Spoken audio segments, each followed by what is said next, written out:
वह आ रहे हैं दशावतार के अंतिम अवतार भगवान कल्कि, वही पवित्र वृक्ष जिसे हम कल्कि फिल्म में भी देखते हैं, शंभला का सबसे पावन अश्वत्थ वृक्ष जिसके नीचे उनका जन्म होने वाला है। अश्वत्थामा को भगवान शिव का अंश माना जाता है। उनके ललाट पर 3 रेखाएं विकुंड्र तिलक शिवत्व का प्रतीक है। कल्कि फिल्म का सबसे बड़ा रहस्य यही है कि जगन्नाथ की रथ यात्रा के साथ ही हर चक्र में विनाश होगा। पृथ्वी मानो माता के गर्भ से फिर जन्म लेगी, एक युग समाप्त होगा और एक नया युग आरंभ होगा। यह सनातन धर्म की वही कथा है जो सदियों से सुनाई जाती रही है। इस कथा की शुरुआत कुरुक्षेत्र से हुई। महाभारत युद्ध के अंतिम दिन दिया गया श्राप जो आज तक भविष्य की ओर संकेत करता है। अश्वत्थामा और भगवान कल्कि की इस कथा को जानने के लिए लोग बेचैन हैं। क्या यह सब सच है? कई प्रश्न, कई फैन थ्योरीज, और इन्हीं में छुपे हैं महाभारत के वो अध्याय जो बहुत कम लोग जानते हैं। वह आ रहे हैं आहुरा मज़दा, दूसरा आगमन, रुद्र चक्रण, दशावतार के अंतिम अवतार। फिल्म की शुरुआत में रूमी भगवान कल्कि के आगमन की घोषणा करते हैं। वो 4 नाम लेते हैं, सब एक ही शक्ति के स्वरूप हैं जो अंधकार का अंत करेंगे। कई धर्मों में ऐसे योद्धाओं की भविष्यवाणियां हैं। आहुरा मज़दा यानी सृष्टिकर्ता, दूसरा आगमन यानी यीशु मसीह, और दशावतार का अंतिम अवतार ईश्वर कल्कि। रुद्र चक्रण का नाम हमें प्राचीन कथा में ले जाता है। रुद्र चक्रण शंभला के अंतिम राजा, जहां भगवान कल्कि का जन्म होगा।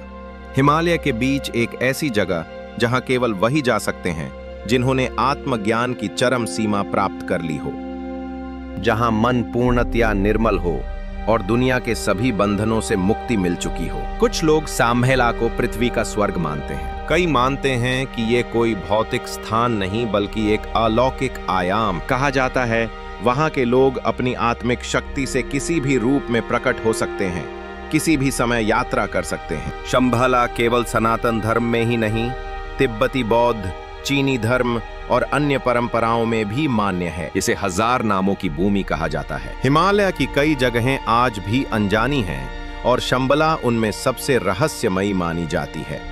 अमेरिकी खोजी दल हों या जर्मन नाजी, सभी इसकी खोज में हिमालय तक पहुंचे, लेकिन शंभला आज भी रहस्य बना हुआ है। शंभला का सबसे पवित्र वृक्ष वही अश्वत्थ है जिसके नीचे भगवान कल्कि का जन्म होगा। कल्कि पुराण कहता है जब ग्रहों की एक विशिष्ट स्थिति बनेगी तब भगवान कल्कि विष्णुयश और सुमति के घर जन्म लेंगे।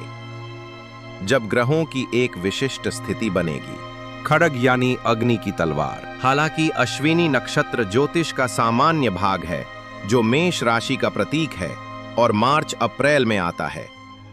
ये नए आरंभ, शक्ति और उपचार का संकेत देता है। कहा जाता है अश्विनी नक्षत्र का प्रतीक घोड़ा है जो भगवान कल्कि का वाहन होगा। कुछ लोग मानते हैं कल्कि का जन्म अश्विनी नक्षत्र में ही होगा। कल्कि पुराण में लिखा है वैशाख महीने की 12वीं तिथि को उनका अवतरण होगा।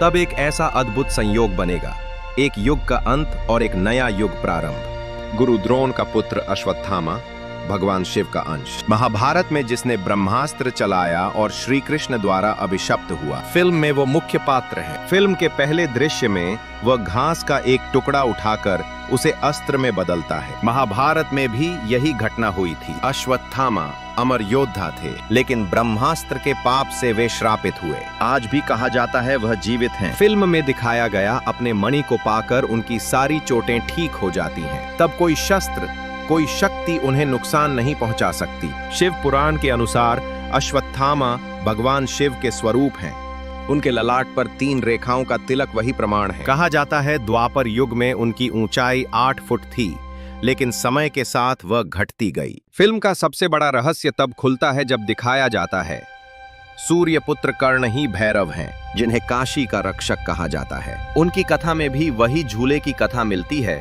जैसी कर्ण के जन्म में थी। फिर आता है अर्जुन का गांडीव धनुष जो ब्रह्मा ने बनाया और वरुण ने दिया। फिर आता है अर्जुन का गांडीव धनुष जो ब्रह्मा ने बनाया और वरुण ने दिया। फिर आता है अर्जुन का गांडीव धनुष जो ब्रह्मा ने बनाया और वरुण ने दिया। कहते हैं अर्जुन उससे लाख योद्धाओं से लड़ सकता था। दूसरी ओर कर्ण के पास विजय धनुष था जिसे स्वयं महादेव ने त्रिपुरासुर का संहार करने के लिए उठाया था, उसके सामने कोई जीत नहीं सकता था। फिल्म में कृष्ण अर्जुन को यही बताते हैं कि अगर वो योद्धा रथ तक पहुंच जाए तो उसकी शक्ति कितनी अपार होगी।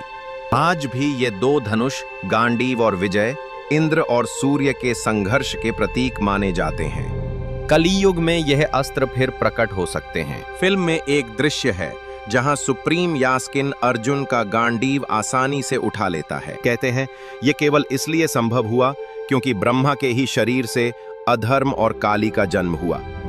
इस फिल्म के मध्य में जगन्नाथ का नाम आता है। ये संयोग नहीं, क्योंकि कल्कि पुराण कहता है अंतिम युद्ध काली और कल्कि के बीच जगन्नाथपुरी में ही होगा और वहां विराजमान ब्रह्म पदार्थ जो भगवान श्री कृष्ण का हृदय कहा जाता है, उसी से यह शक्ति उत्पन्न हो।